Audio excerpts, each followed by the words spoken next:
Kumusta kayong lahat? Ako si Dr. Jose Cruz.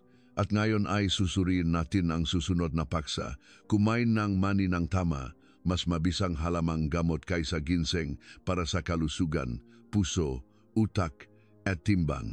Isang dakot na mani, mas mabisa kaysa ginseng. Mahal kong mga tita, tito at mga kaibigan, sa pamamagitan lamang ng isang dakot na mani araw-araw, kung alam natin kung paano ito kainin ng tama, makakakuha tayo ng kamangha-manghang benepisyo sa kalusugan mula sa pagpapatatak ng blood sugar, pagbabang ng taba sa dugo, hanggang sa anti-aging at pag-iwas sa stroke. Maaring mahirap paniwalaan, ngunit ang katotohanan ay ang pagkain ito ng masa ay naglalaman ng mahalagang nutrisyon na hindi pahuhuli sa mga mamahaling superfood tulad ng ginseng. Marami pa rin ang nag-alala sa mani dahil sa pag-aakalang napakarami nitong taba na madaling makapagpataba. Ngunit ang siyensya ay nagpatunay na kung ginagamit ng tama at sa tamang tao, ang mani ay ganap na magiging isang superfood na abot kaya, madaling mahanap at napakabuti para sa puso, utak, blood pressure at maging sa ating balat. At sa video ang gayong araw, ako, si Dr. Jose Cruz, ay sama-sama nating tuklasin ang 7 pinakamahalagang benepisyo ng mani at susuriin din ang mekanismo ng siyensya sa likod ng bawat benepisyong ito.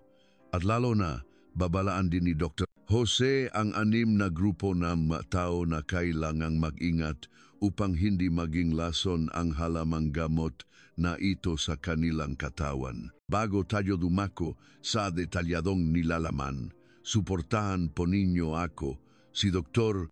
Jose Cruz, sa pamamagitan ng peg-like at peg-subscribe sa Doc Jose Cruz official channel at pindutin din ang bell icon para laging makatanggap ng mga pinakabagong video tungkol sa kalusugan.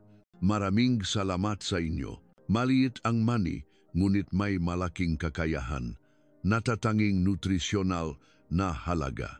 Alam niyo ba, ang mga matatanda sa Pilipinas ay karaniwang tinatawag ang mani bilang pagkain ng masa. Totoong maliit at napakamura ng mani, ngunit ilan lang ang nakakalam na sa loob nito ay mayroong napakayamang imbakan ng nutrisyon. Sinuri din nga siyentipiko na sa bawat 100 gram mani ay mayroong halos 20 gram plant-based protein. Isang mahalagang pinakmulan ng protina upang alagaan ang makalamnan at mapanatili ang kalusugan ng buto. Ang mani ay mayaman din sa monounsaturated at polyunsaturated fats tulad ng oleic acid. Ito ang uri ng good fat para sa puso, na tumutulong na bawasan ang bad cholesterol at dagdagan ang good cholesterol. Bukod pa rito, naglalaman din ang mani ng maraming mahahalagang mineral at bitamina tulad ng manganese, na tumutulong sa metabolismo ng enerhiya at sumusuporta sa pagsipsip ng calcium para sa malusog na buto at kasukasuan. Magnesium, na tumutulong sa pagpapatatag ng blood pressure at nagpapababa ng panganib ng kidney stones. At copper at zinc, na kasama sa proseso ng pagbuo ng dugo, kasama ang mga B vitamins tulad ng vitamin B3, niacin at vitamin B9 folate. Kapansin-pansin, ang niacin at folate sa mani ay partikular na mahalaga para sa nervous system at utak. Ang sapat na folate sa pagbubuntis ay makakatulong na maiwasan ang mga depekto sa neural tube sa fetus. Hindi lang iyan, nagbibigay din ang mani ng tryptophan, isang mahalagang amino acid na prekursoryo para sa synthesis ng serotonin ng katawan, na mas kilala bilang happy hormone, na tumutulong sa pag-regulate ng mood at pagtulog. Naglalaman din itong lisine, isang mahalagang amino acid para sa pagaling ng cell at pagpapalakas ng immune system. Sa daming ang nutrisyon na taglay nito, kung alam nating gamitin ng tama ang mani, ang maliit na buto na ito ay ganap na magiging isang superfood na abot kaya, na makakatulong sa inyo na palakasin ang pangkalahatang kalusugan ng hindi gumagastos ng malaki. At ngayon, sunod-sunod nating tatalakayin ang 7 kamangha-manghang benepisyong money para sa kalusugan, kasama ang pinakamabisang paraan ng paggamit para sa bawat benepisyo. 1. Pagpapatatag ng blood sugar, pag-iwas sa diabetes. Ang mani ay may mababang glycemic index, GI, na humigit kumulang 14 sa scale na 100. Ibig sabihin, ang pagkain ng mani ay halos hindi nakdudulot ng mabilis na pagtaas ng blood sugar tulad ng kanin, tinapay o instant noodles. Ito ay dahil sa malusog na taba at protina na nagpapabagal sa prosesong ng pagtunaw ng carbohydrates na nagpapatatag ng glucose sa dugo. Isang malaking pag-aral sa Harvard University ang nakpakita na ang mga kababayhang kumakain ng mani o peanut butter humigit kumulang 5 beses bawat linggo ay nabawasan ang panganib ng type 2 diabetes ng 21% kumpara sa mga bihirang kumain. Sa katunayan, ang mani ay hindi nagpapataas ng timbang. Sa halip ay sumusuporta sa pagbabang ng panganib ng diabetes sa pamamagitan ng pagpapanatili ng pakiramdam ng kabusugan at pagkontrol ng blood sugar. Payo ni Dr. Jose, maaari kang kumain ng pinakuluang mani o dry roasted mani na walang asin, humigit kumulang 5 hanggang 10 butil bawat kainan. Kainin itong kasama ng berdeng gulay o whole grains upang pabagalin ang pagsipsip ng asukal at panatilihing stable ang blood sugar na nakbibigay ng pakiramdam ng kabusugan. 2. Pagbaba ng panganib ng gallstones at kidney stones. Ang mani ay nakakatulong na bawasan ang panganib ng pagbuong gallstones at kidney stones dahil sa maaktibong sangkap tulad ng phytosterols na nagpapababa, engi pagsipsip, engi cholesterol at nagpipigil sa labis na cholesterol na maipon at maging gallstones. Ang isang pag-aral mula sa Harvard University ay naktala na ang mataong kumakain ng mani 5 beses bawat linggo ay nabawasan ang panganib ng kolektomia, pagtanggal ng gallbladder dahil sa gallstones ng 25%. Para sa kidney stones, ang magnesium at unsaturated fat sa mani ay tumutulong na bawasan ang crystallization ng oxalate salts na pumipigil sa pagbuo ng nga deposits na bumubuo ng bato. Payo ni Dr. Jose, kumain ng pinakuluang mani o dry roasted, iwasan ang pinirito at may asin o asukal. Kumain ng humigit kumulang 3 hanggang 5 beses bawat linggo, bawat kainan ay isang maliit na dakot, mga 20,30 gram. 2. Pagpapabuti na memorya, pagprotekta sa utak. Ang mani ay mayaman sa vitamin B3, niacin, na may mahalagang papel sa pag-iwas sa neurodegenerative diseases na nagpapababa ng panganib ng Alzheimer's disease ng hanggang 70%. Bukod pa rito, ang tryptophan sa mani ay nakakatulong sa paggawa ng serotonin na nagpapabuti ng mood, nagpapababa ng stress at nagpapalakas ng memorya. Ang serotonin ay tumutulong din sa paggawa ng melatonin na nagpapabuti ng pagtulog at hindi direktang nagpapalinaw ng isip. Payo ni Dr. Jose, maaari mong isaboy ang roasted mani sa oatmeal o kumain ng 1 kutsarang peanut butter kasama ng whole wheat bread. Ang sapat na dami ay isang maliit na dakot 10,15 butil bawat araw. C. Pagpapababa ng bad cholesterol, pagprotekta sa puso at pag-iwas sa stroke. Ang taba sa mani, lalo na ang oleic acid, ay nakakatulong na bawasan ang LDL, bad cholesterol, at dagdagan ang HDL, good cholesterol, na nagpapababa ang panganib ng coronary artery disease at stroke. Ang resveratrol at polyphenols sa balat ng mani ay nakakatulong na protektahan ang endothelial cells, bawasan ang pamamaga, at mabisang labanan ang atherosclerosis. Payo ni Jose Cruz, kumain ng roasted o steam mani na may balat 3 hanggang 5 beses bawat linggo o 15 butil bawat kainan. 5. Pagkontrol ng timbang at pagsuporta sa obesity management. Ang protina at fiber na nasa mani ay nakakatulong na magbigay ng kabusugan, bawasan ang cravings, at sa gayon ay sumusuporta sa pagbaba ng timbang. Ang unsaturated fats ay nakakatulong na mabisang sunugin ang labis na taba. Ayon sa pangmatagalang pag-aral, ang magrupong kumakain ng nuts ay mas kaunti ang pagtaas ng timbang sa pagtanda.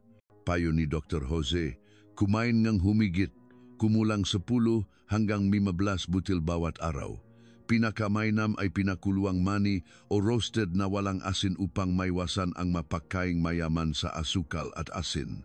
Luke, pampaganda ng balat at anti-aging.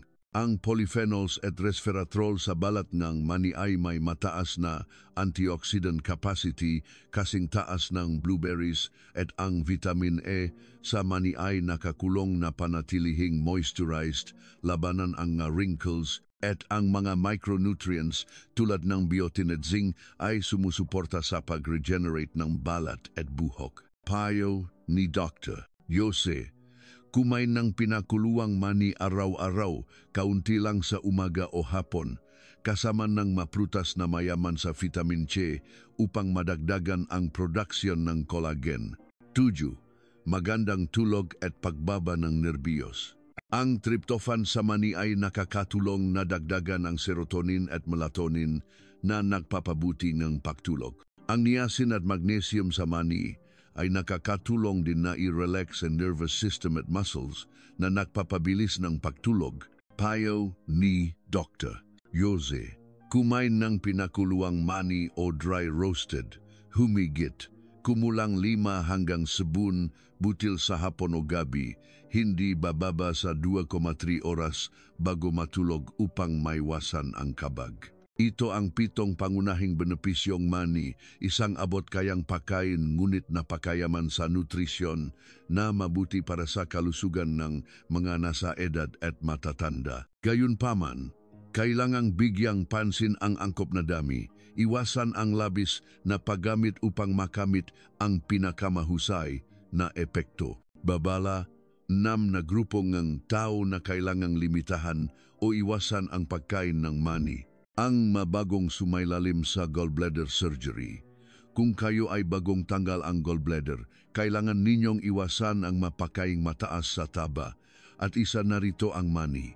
Ang dahilan ay pagkatapos ng operasyon, wala nang imbakan ang bile upang ilabas kapag kumakain ng taba, kaya magiging magulo ang proseso ng pagtunaw ng taba. Bagaman ang mani ay naglalaman ng good plant-based fats, malaking pasanin pa rin ito sa digestive system kung kakainin agad pagkatapos ng operasyon. Ang mga bagong sumailalim sa gallbladder surgery na kumakain ng mani ay madalas na nakakaranas ng kabak, bloating, hirap sa pagtunaw at maging pagduduwal o pagtatay. Sa kalaunan, ang pagkain ng maraming mani sa yuktong ito ay maaring magpataas ng taba sa dugo dahil hindi pa nakaka-adjust ang atay sa patuloy na regulasyon ng bile. Rekomendasyon ni Dr. Jose Cruz, ganap na iwasan ang mani sa loob ng humigit, kumulang 2,3 buwan pagkatapos ng operasyon. Kapag stable na ang kalusugan at may pahintulot ng doktor, maari nang subukang kumain muli ng napakaliit na dami, pinakulo o dry roasted at huwag na huwag kumain ng piniritong mani na may asin. Mga taong may mainit na katawan, madaling makaroon ng pimples, madaling makaranas ng allergy. Sa tradisyonal na gamot, ang mani ay itinuturing na may mainit na katangian at ang sobrang pagkain nito ay maaring magdulot ng init sa katawan. Para sa mga madalas na nakakaranas ng mainit na atay, pimples, rashes, pangangati, ang pagkain ng mani ay maaring magpalala ng kondisyon. Sa katunayan, napansin ko si Dr. Jose na ang ilang tao ay nakakaroon ng acne o eczema flare-ups kapag kumakain ng maraming roasted mani.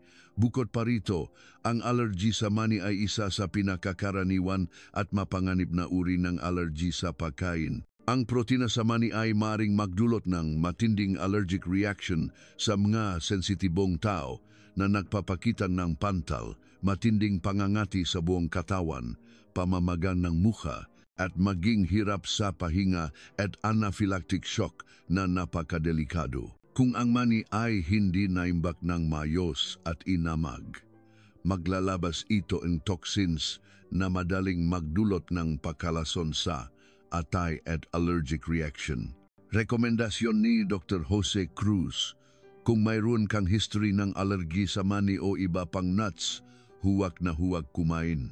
Para sa mga may mainit na katawan at madalas makaroon ng pimples, kumain lamang ang kaunti at balansehin sa pamamagitan ng pag-inom ng maraming tubig at pagkain ng mga prutas na malamig tulad ng dalandan at suha upang maiwasan ang pagdami ng init. Mga taong may sakit sa tiyan at mahina ang panunaw. Para sa mga nakakaranas ng ulcer sa tiyan, gastritis, reflux disease o madalas na kabag, bloating, hirap sa pagtunaw, maaaring hindi angkop na pagpipilian ang mani. Ang dahilan ay ang mani na mataas sa taba ay magpapasigla sa tiyan na maglabas ng mas maraming asid upang matunaw, at ang labis na asid ay magpapalala ng ulcer sa tiyan na nagdudulot ng pananakit at pakiramdam na nasusunog. Bukod pa rito, ang mani ay matigas.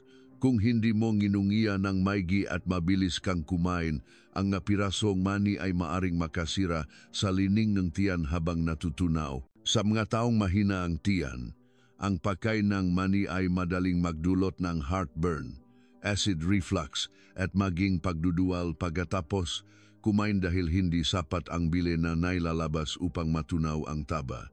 Rekomendasyon ni Dr. Jose Cruz: sa panahon ng matinding pananakit ng tiyan, iwasan ang mani.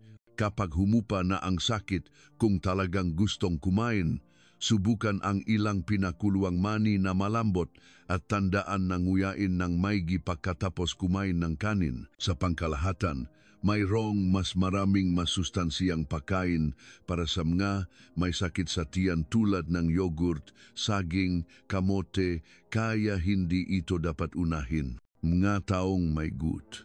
Ang nga pasyente ng gut ay karaniwang mahigpit sa kanilang dieta dahil sa isang pagkakamali lamang sa pagkain ay maring magdulot ng matinding pananakit ng kasukasuan.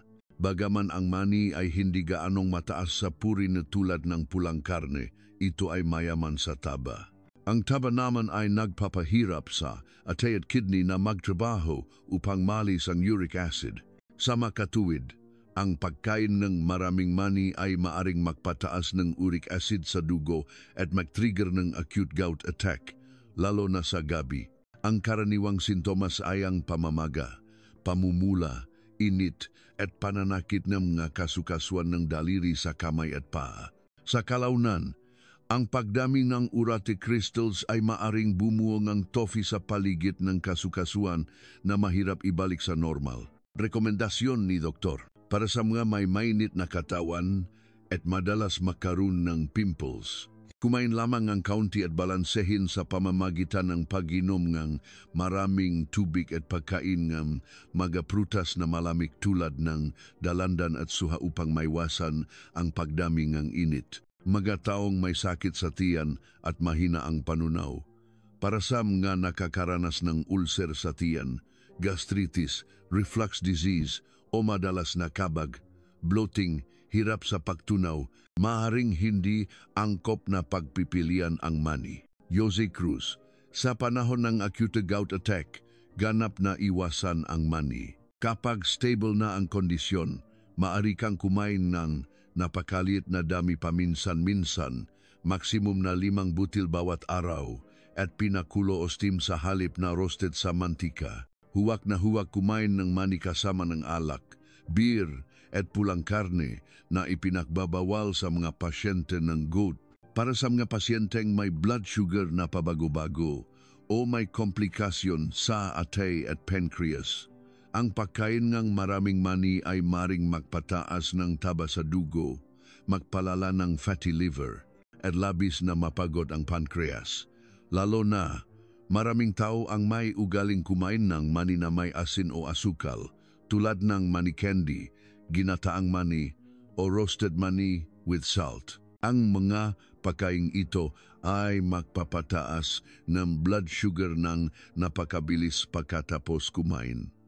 At ang resulta ay ang mga diabetic na kumain nito ay maaring makaramdam ng pagkapagod, pagkauhaw, pagkahilo dahil sa pagbabago-bago ng blood sugar. Bukod pa rito, kung ikaw ay nag-inject ng insulin o umiinom ng gamot na pampababa ng blood sugar, ang pagkain ng matamis na mani ay maaring magdulot ng mapanganib na hypoglycemia. Rekomendasyon ni Dr. Jose Cruz para sa mga pasyenteng diabetic na hindi pa stable, hindi pa dapat kumain ng mani. Kapag ang blood sugar ay nasa target na at pinayagan ng doktor, maaari kang kumain ng mas mababa sa 10 butil ng mani araw-araw. Pumili ng walang asin at walang asukal. Kumain ng mani kasama ng pangunahing pagkain o merienda kasama ng gulay. Huwag kumain ng mani ng mag-isa habang gutom upang maiwasan ang biglaang pagtaas ng blood sugar. Mga taong may matinding mataas na taba sa dugo o matinding sakit sa puso, gaya ng nasuri, ang mani ay mabuti para sa mga taong may mataas na taba sa dugo kung kinakain ng tama. Ngunit sa mga kaso ng napakataas na taba sa dugo na may kasamang matinding fatty liver grade 2 o grade T o mga pasyenteng bagong nakaranas ng atake sa puso o stroke at kasalukuyang sumasailalim sa intensive treatment, kailangang iwasan ang mga pagkaing mataas sa taba sa loob ng ilang panahon. Bagaman ang taba mula sa mani ay good fat, ang sobrang pagkain ay maari pa ring magpatas ng triglycerides at kolesterol sa panandalian. Sa mga taong may matinding atherosclerosis sa coronary arteries o carotid arteries, ang pagkain ng maraming taba ay maaring magdulot ng pagtaas ng blood pressure, pagkapal ng dugo at panganib ng blood clots. Sa makatuwid, sa panahon ng progresibong sakit o bagong treatment, pinakamainam na iwasan ang mani. Rekomendasyon ni Dr. Jose Cruz, kapag stable na ang kalusugan ng puso ayon sa pagtatasa ng doktor, maaari mong itanong sa doktor ang tungkol sa pagkain muli ng mani sa maliit na dami. Karaniwan, papayag ang doktor kung kumakain ka lamang ng 1 kutsarang peanut butter araw-araw, halimbawa. Ngunit laging tandaan ang prinsipyo, kung may sakit, kailangang magdiet upang maiwasan ang pinsala sa kalusugan. Bilang buot, ang 6 na grupo ng tao na kailangang mag-ingat sa pagkain ng mani ay kinabibilangan na mga bagong sumailalim sa gallbladder surgery, nga taong may mainit na katawan na madaling makaroon ng pimples o allergy, mga taong may sakit sa tiyan o mahina ang panunaw, mga taong may gout, madiabetic na hindi pa nakokontrol, at mga taong may matinding mataas na taba sa dugo o matinding sakit sa puso. Kung kayo ay kabilang sa alinman sa mga ito, mangyaring kumonsulta sa inyong doktor bago isama ang mani sa inyong dieta. Bago magtapos, gusto kong ibahagi sa inyo ang dalawang mahalagang paalala upang magamit ang mani ng epektibo at ligtas. Bigyan ng prioridad ang pinakuluang, steamed o dry roasted mani, iwasan ang pinakamaraming pritong mani o mani na may maraming asin at asukal. Ang paraan ng pagluluto ay malaki ang impluensya sa nutritional value at kaligtasan ng pagkain. Kapag piniprito ang mani sa mataas na temperatura, ang mantika ay maglalabas ng mga nakakalason na sangkap tulad ng acrolein at acrylamide na maaring magpataas ng panganib ng kanser, makapinsala sa atay at puso. Ang mani na may maraming asukal o asin ay hindi rin maganda para sa mga taong may mataas na blood pressure at diabetes. Pinakamainam na gumamit ng pinakuluang o steam mani upang mapanatili ang nutrition at matiyak ang kaligtasan, o roasted ng walang mantika, lalo na panatilihin ang balat dahil naglalaman ito ng antioksidan na resveratrol na mabuti para sa kalusugan. Gumamit ng mani sa katamtamang dami sa tamang tao at isama sa iba't ibang pagkain. Ang mani ay masustansiya ngunit ang sobrang pagkain ay hindi rin maganda. Kahit sa mga malulusog na tao, dapat kumain lamang ng humigit kumulang 10,15 butil sa isang araw. Hatiin ito sa 2 merienda upang maiwasan ang kabag. Ang mataong may sakit tulad ng diabetes o sakit sa puso ay kailangang kumonsulta sa kanilang doktor upang malaman ang ligtas na dami. Lalo na, isama ang mani sa berdeng gulay, whole grains, isda, karne, at prutas na mababa sa asukal upang makabuo ng balanse at iba't ibang nutrisyon. Ang mani ay mabuti ngunit hindi nito kayang palitan ang lahat ng iba pang pagkain. Ang mahalaga ay gamitin natin ito ng siyentipiko at may moderation sa ating pang-araw-araw na dieta. Ang kalusugan ay nasa ating mga kamay, nagsisimula sa maliliit na bagay. Mahal kong matita, tito, at mga kaibigan, sa pamamagitan ng mga pagsusuri sa itaas, nakita natin na ang mani, isang napakasimpleng pagkain, ay nagdudulot ng maraming kahangahangang benepisyo sa kalusugan. Isang dakot lamang ng mani araw-araw kung ginagamit ng tama ay makakatulong sa atin na alagaan ang puso, atay, utak at mapabuti ang blood sugar, blood pressure, pagtulog at maging ang balat. Ngunit sa kabilang banda, kung ginagamit ng mali o labis, minsan ay maaring maging sanhi ng kapahamakan ang mani. Ang nakakatuwa ay ang kalusugan ay nasa ating mga kamay. Maari nating aktibong piliin kung ano ang ipapasok natin sa ating katawan. Magsimula sa pinakamalit na bagay, tulad ng pagdaragdag ng ilang pinakuluang mani sa almusal sa halip na puro karbohidrates. Pakinggan ang inyong katawan upang malaman kung kailan dapat at hindi dapat kumain ng mani. Ang bawat maliit na pagbabago na unti-unting iniipon ay lilikha ng isang malusog, malakas na katawan at isang masaya, mahabang buhay kasama ang mga anak at apo.